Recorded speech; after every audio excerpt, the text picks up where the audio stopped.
Welcome to the Mind of STEM, where you get your daily dose of science, technology, engineering, and math. My name is Leon Jones, and today we are going to get involved with a pre-bid presentation for this job here at the Little Harmony Dam in Poseville, Indiana. Let's just listen in. Say it that way. A lot of this design is kind of a rough design. It's going to be close. The goal is to get a sand filter located kind of tucked into where this whole embankment is. It doesn't seem to have a severe seepage problem right now there. So we'll get that tucked in there.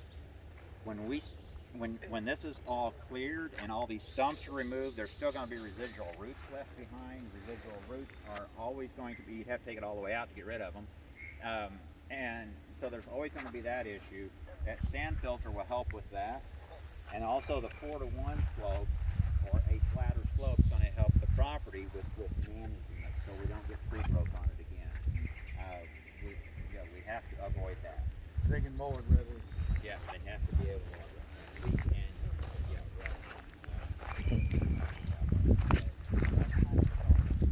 Right now, we're going through the notions. We're talking about the design, and this design is going to make it easy for the maintenance to mow because, as you see, the dam is on a slope, so safety is very prevalent here.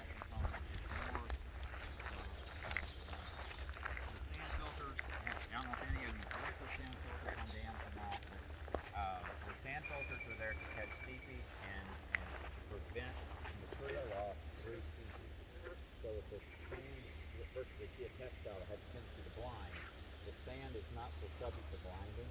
And then you do it graded. The C33 sand is normally a concrete sand.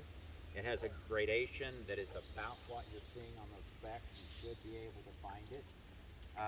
The upper sizes of that C33 sand match right into the lower sizes of the pea gravel, so that the two will work together to filter, and then the pea gravel will go to the outlet pipe that's buried in the pea gravel. There is a geomesh rack on that N12 pipe that has an opening size smaller than pea gravel. 2 to 3 millimeters. Yeah, 2 to 3 millimeters versus 3 to 5 millimeters, I think, is the pea gravel. So the pea gravel won't go through that. The size opening on the perforations in the N12 pipe is just the right size to get plugged by a piece of pea gravel. All right? so this keeps that from happening. So that all those openings in that N12 pipe are completely available for water. And then that goes right into the solid N12 and goes out. The way it's done is kind of up to you, the contractor. Of course, we had ideas when it was being drawn up on how it could be done, and there's multiple ideas on how it can be done. It depends on the equipment and how you choose to do it. But we'll have somebody here as an owner's representative with you to work through everything and we'll just document it. We have to get something that'll work. The C33 sand, the pea gravel itself can't be directly exposed to the native soil. So it's wrapped with a non-woven geotextile where it is too close to the edge of the C33 and too near the soil. But then where it's completely embedded in C33 sand, there's no geotextile. Any questions about any of this? Did you discuss compaction that you're not looking for? Yes, and then we've got a soil moisture probe and the specifications and how that is the controlling feature. And we did take a sample right there at the cut and a sample up in the borrow area, which was more topsoil, thinking that's the upper limit of soil, and this would be the typical. And you could easily see on the compaction test that on a soil grain size analysis that material is apparent.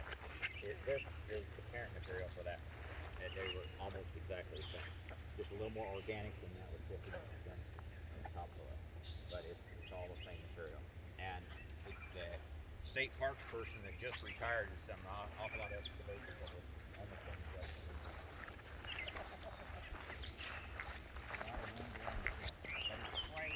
What's happening now, we're going through the details of the testing.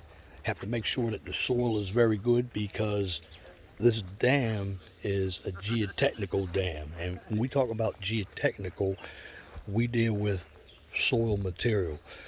Here in the southern part of the state, a lot of your soil is very clayey, so we needed at least 10 to 13% moisture content, and we're utilizing a moisture probe to test the soil.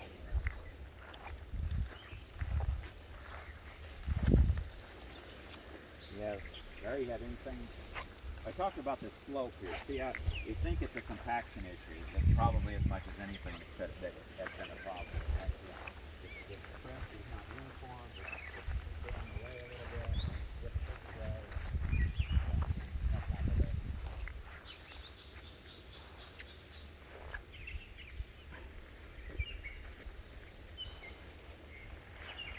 And what we envision, we talk about dewatering the lake. The lake is, Sarah, 5 feet deep. Yeah. So there's not a lot of water in it, but it could be more dewatered. And then, but you want to, I would think you'd want to leave a little bit of water in it to help soil moisture control. So you have a ready water source to sprinkle if you needed to. We don't have an overfishing problem at this lake level. That doesn't mean we wouldn't have if it was restored. That's why that sand filter has already been mostly dewatered. We're talking about restoring that.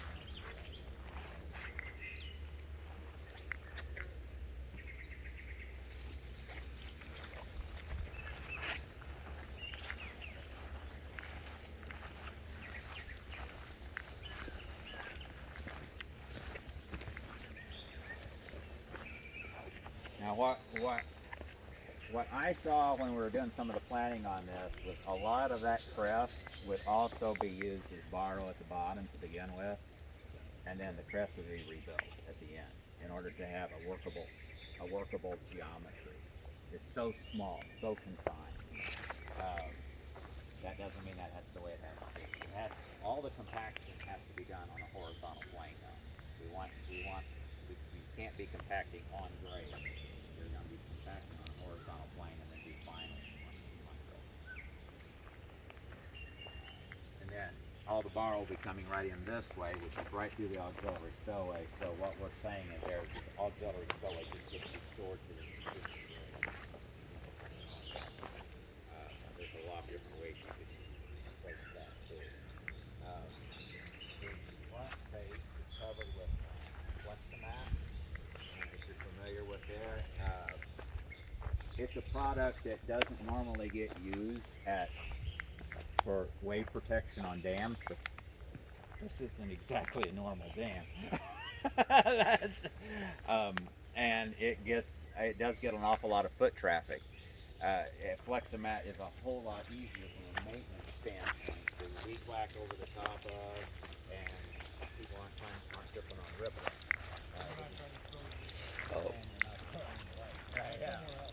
What our geologist is talking about is the type of material that's going to be used for foot traffic. This is not a normal dam, and you can see, based on the weather, there's a little mud out here. The bottoms of my pants, they got a little wet. See the type of soil. This is a spillway, and basically this project is going to be a reconstruction of a dam.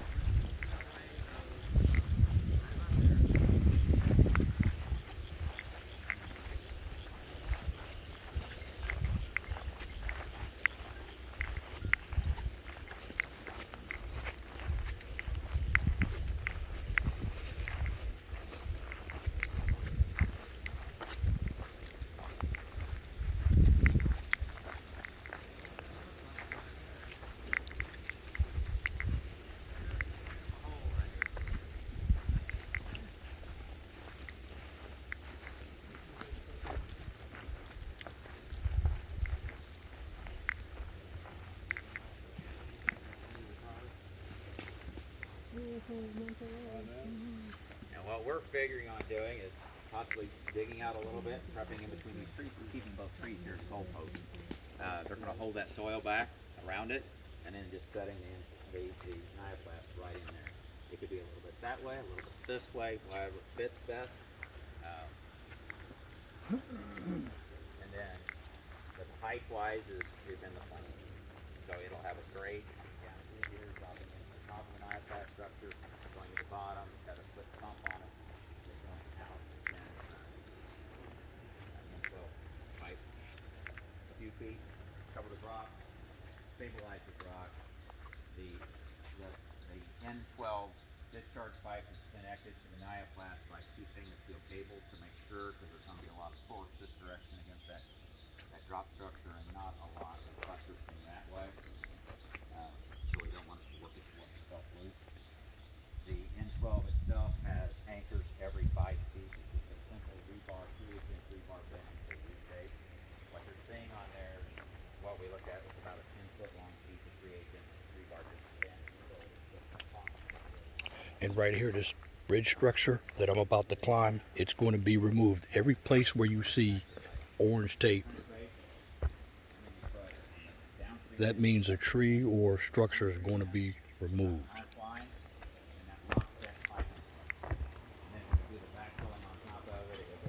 As you see, the tree has already been removed. So it just gets dirt backfill around it, no stone. No stone. Yep. Yep. Because we've already sealed the haunches on the upstream and the downstream end.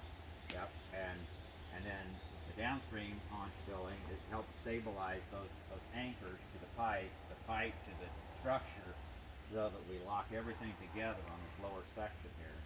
And the upstream keeps seepage from coming underneath the pipe and causing a problem up there. And it also is support for that head wall, that small head wall. I don't remember if we figured it, exact cubic yard of concrete going in there, but it's probably under 1 truck. For design, what you see is a lot of the contractors with notes and plans, because this is a pre-bid meeting. As far as access, I assume it's alright to trim limbs and things that are in your way, and those 2 posts, and they'd be removed. Yep. This structure will be removed by the time of construction too, so it'll be out of the way, but yeah. And then there's a fine point on here that we'll try to get in. It's in there, but it's a subtle point. Once this is removed, the reason why that tree's cut is right now the auxiliary spillway comes right down through there, turns, and goes straight across that bridge. We believe at one point that the intent was it to continue going straight, but Yeah. with this being a walking path, it started going past the least resistance. So what we're thinking is that we'll try to get it to grade it a little bit. There's rock over here. Try to get this graded a little bit more, and maybe grade when this gone, get a grade through here, so that it would kind of split flow and then leave a mound in here. You know, even if we have to, yeah. But Divide the flow. kind of split the flow 2 different directions, so it doesn't go straight across that wooden bridge. And with an 18-inch discharge pipe, that's not going to happen very often. And if you look on the design, the auxiliary spillway trips at, I think, about a foot or a little more up on from the invert elevation of the 18-inch. So the top of the 18-inch is still open when water starts flowing through the auxiliary, so that we're right at peak flow through the 18-inch before the auxiliary hits.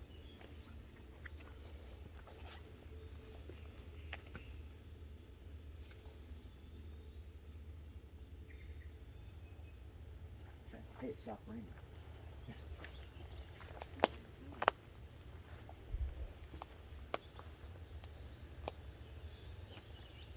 I'm sure it's in the documents here somewhere, but what's the construction schedule? Is this summer? It's this summer. In an ideal world, what we would like to see, and Deb laughed, because the ideal never seems to happen. But in an ideal world, we'd like to see this project start in August and be done by the end of September. Yeah, we'd like to see seeding and everything down by the end of September, so it has a chance to germinate. Yeah, Take like, off. yeah, and I could see that, especially that the slope itself, you know, if way envisioning it going is the dam's going to get rebuilt before the outlet. You know, kind of go in and then work your way back out, kind of thing. If that dam could be redone and seeded quickly, we do have on this. We kept a lot of the vegetation back pretty light. And what we're doing, we're going over the schedule. Contractor's responsible to get covered. This is a walkway bridge. There you go. So you may want to get that coverage. Just, you know, we've got grasses we want on there. You may want to tweak that a little bit with a perennial, with an annual. You may want to test the soil to find out what amendments you may want to do to improve germination and improve that vigor, initial vigor. Little things like that, so that you can get really good vegetative stand really quick. Because we cannot let, the one nightmare scenario is we go into late October and we've got bare spots out there on that slope. What's the requirement going to be? 2 inches, 3 inches? It's green. I think the way it's written, it's 80% green. No bare spots greater than 1 foot. Okay to water out of pond if we need to? Yeah, and that's just, we just, Gotta work with what we got. Yep. Are you guys going to keep traffic off of it from the public? During that time, we can do fencing and stuff. We can try and keep that. Yeah. And we've had another project like that, and when we saw footprints around there, we can't hold a contractor responsible for footprints. That's our only problem. That's a good problem to have. Right, yeah, right, yeah. Yep. They didn't say what kind of footprint. Yeah, well, yeah. Now, yeah, when it comes to the AM, Believe it or not, it's raining. We have signs of toxic waste and nuclear waste. We put those around. That keeps them off through the day. now we need to keep our campers coming back though. Oh, yeah. There was one site I was wanting to put plugs of poison ivy in. Now there's a thought. It's a native plant. It's fantastic habitat. A lot of birds like it. Deer like it. Yeah, a lot of animals like it. Just humans don't like it. That's, yep. All Okay. the tree stumps and brush, do you not have a dump site here you guys want us to take that to? Or? It'd be if you could haul off. That would be Wanna the haul best off thing, just because it's just end up being junk here and. Can we haul off to the other project going on? That's what I was thinking. Let's throw it in with that. No.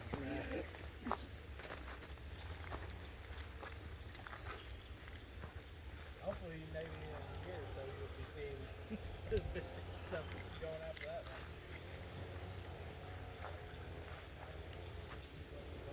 Well, that's our the wood up here is actually we're doing firewood permits now. When we're allowed to put pretty much from this project and the one down there is the new wastewater. And what you're seeing is a pre-bid meeting for the reconstruction of the Little Harmony Dam here in Lake Harmony State Park. If you like what I just presented, please comment, share, and subscribe again. I want to thank you for viewing this video right here on the Mind and STEM channel, where you get a daily dose of science, technology, engineering, and math. I'm going to keep the camera rolling. Larger trail structure that are being treatment plant. Kind of a, yes, we are. I've actually got a meeting tomorrow about that. I'm hoping that I'm not here. We'll start seeing guys have to start doing work. Because I've got everything ready to go. I'm just waiting on them to come out and do the Well, that's good. Hopefully, like I said, hopefully I mean, it's a good time for us. We're getting a lot of these things that just for years have needed to be done. We finally getting the money sent our way to do it. Now it's just a matter of getting it done. Yeah, I'm sure we'll start making the campers happy again. I've been hearing from them for long enough, and of course I'm like, oh, I'm doing what I can to get these going. And so these guys have been great on this project, getting it off the ground for us. So, like I said, at the end of the day, you know, we looked at it as, look, how can we do this in a way to hopefully not have to do this in town road again, you know. Whereas we just before And the person tried to doing fix it, the almost diversing, it's our property manager. now we're looking at how we actually fix the problem. We're not talking about this 20 years down the road again. How concerned are you guys with contamination of soils and seeds? Because there's a paragraph in there that says we have to power wash the gear before we drop it off. It would be good if the equipment was clean before it came here. And what we're talking about is when you come in from another site, it's bringing the invasive seeds with you. Correct. So Well, say clean a different way. We're in the dirt business. right, yeah. Understandable. Just, you know, No big if it leagues. shows up. That concludes this topic of a pre-bid bidding of the Little Harmony Dam. Again, that concludes this topic of the Little Harmony Dam pre-bid meeting project. Every project has a pre-bid meeting. It's for contractors. If you like what I just presented, please comment, share, and subscribe. And if you want to check out my other content, check out the 401 Talks on Radio show for Red Pill content and my Blog Talk Radio. If you can't find me on YouTube Blog Talk Radio, simply check me out on Twitter, MeWe, and Parler. Again, like the videos. And once again, thank you for listening to the Mind of STEM channel, where you get your daily dose of science, technology, engineering, and math. My name is Leon Jones. Cracked out a wash off pan. Bring it on and feed it off here with that being a possibility here, we don't have enough water. But when you wash it off, the mud stays there on that wash off pan. Yeah, we're not. And not bring it out here somewhere else and clean it off. Yeah, we don't have that kind of standard on this one. Yeah. No. We've got some sites though that, you know, where there's been tens of thousands, sometimes tens of thousands of dollars spent annually on large sites to treat invasive species. And when we do construction on that, then yeah, they about come out there with a magnifying glass and look at everything. Nature preserves is real sensitive. They are real sensitive about it, right? Yeah, that's not the case here. We've kind of just, I feel like, started trying to go after our invasive problem. We've done a lot of cutting over the last few years since I've been here. But I mean, if you go around this park, anybody's been here before. Autumn olive is very prevalent here in our park, as you can tell across the lake, on there. There's a bunch of autumn olive as well. Yeah, this one's going to bid a little different than a lot of them. This is an under 150. You've seen that in there. And that first right on that title page, it says that the bids will be submitted to me electronically by email on the specific date, you know, before 10 a.m. That's to speed up that process coming in. So there's a lot of the next 2 pages talk about mailing things in. That first little sentence in there says basically disregard that component of it. Also, you'll see the women minority business and veteran enterprise business. These are nice goals, but they're not required for this. So it's not going to be a condition of it. Now that 10 a.m. is Indy time. Yes. For you guys Eastern that are on the Central Time Zone, that is Eastern time. Yeah. Of course, none of that's shared. So that's yeah, that just makes just expedites the whole process there. Our goal is to get funding, to get everything. The final approval will be with the next fiscal year money, which is there, but we can't access it until after July 1. So we'll get that all approved hopefully by the second week of July, and start working on that notice to proceed and have something ready by August, early August. Hopefully, that would be the optimistic time. That's optimistic. Right. Yeah. But we understand realities of construction. Okay, keep that in mind.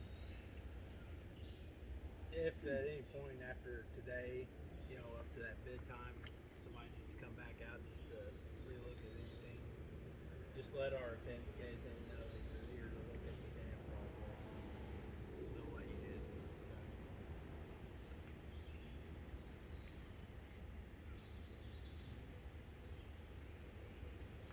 Any other questions? Hopefully it's a challenging soil, and it's a small site that's got challenging construction issues from a size standpoint.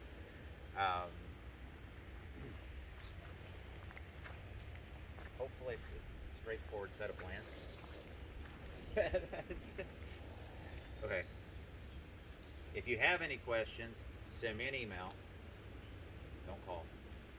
Send me an email, and then we will get an answer, and we will send the email to everybody that's on the sign-up sheet. Okay?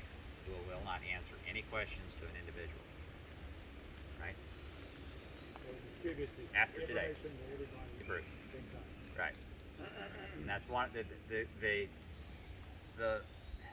subtleties of this site's reason why we said you know, in order to bid you really need to be here. Most of the time we say it's strongly encouraged. But in this particular case, there was so many subtleties to this little site that I think the team here all thought that it really you needed to see it as a group to avoid a whole lot of questions when people see it individually, because all those questions then have to be processed. We do have on this one we have more time between this day and the bid day than we normally have to give you plenty of time to think about it, because we know we're not going to be able to start the project until probably we're not going to be able to actually start that contracting part of July. So we pushed the bid due date a little closer to that. Do you have a definite spec on the parking lot up there? No. How much stuff? No, we just said, basically, if you look what the vision there, we can go up and look at it. We can start working our way back out. Do you have any more questions about the dam, the auxiliary spillway, the principal spillway?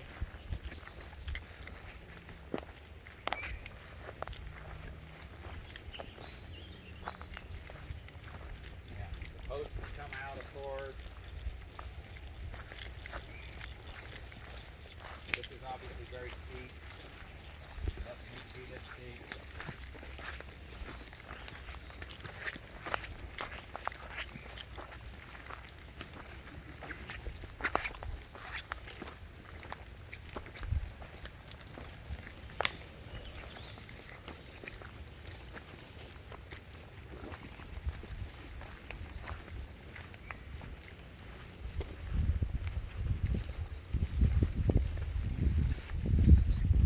Is Todd going to need the inspector on this?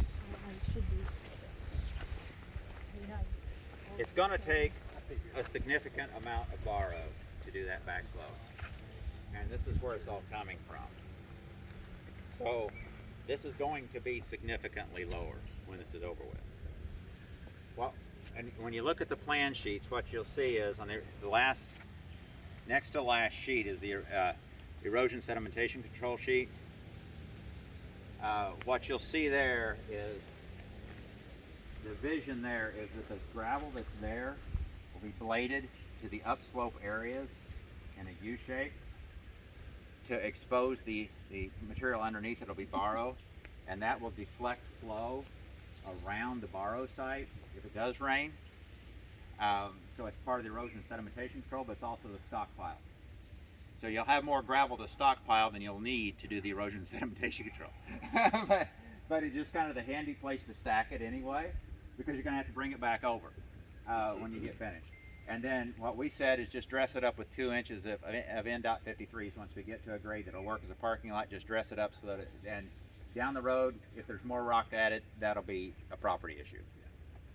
It just needs to be a parking lot. And what we said before was that about where Joe's truck is parked, is that, yeah, right there. If there has to be kind of a split and a little bit of a drop over there someplace, and a little area that's too steep to park on, that could be acceptable. But they need to be able to make a loop drive around here because there's trailers coming in here, so it does need to have a loop to it. As far as tying in on the sides, is there like maximum slope you want on that? Like if we're coming down right here, like a 4-to-1, something like 3-to-1. Larry, I think 4-to-1 is probably our max, our goal slope just from a maintenance standpoint. Yeah, from being able to mow it, I'd say Right. 4-to-1 is. 3-to-1's mowable on a short, for a short portion, but 4-to-1's kind of the overall goal.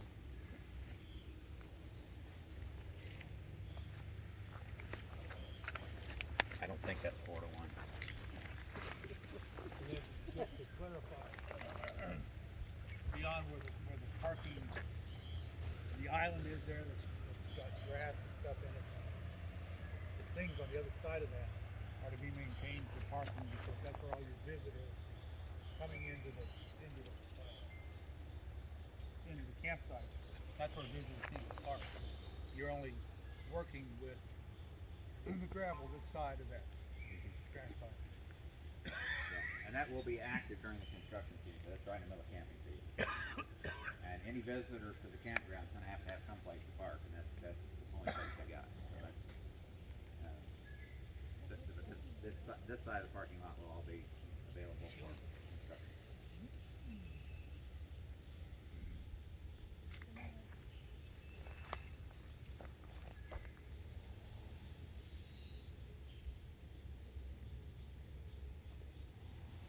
Anything else?